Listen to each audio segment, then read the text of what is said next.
Long face, since when you drink tea like that, what you building stamina for? It's just regular bush tea.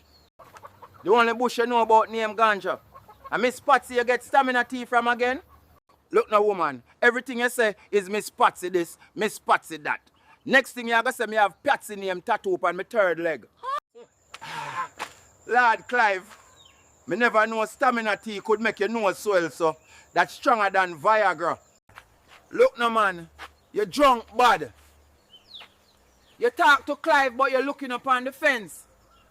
Look now, rum sponge. Go back at the rum shop and nobody come back. Me nah cook for you today. And yo, me know there's something wrong with you and Patsy. Clive, you're gonna need the tea because not even Moses can part my legs tonight. I saw you petty, eh? One little Patsy slip and now me have to file for leg access like it's a visa for foreign.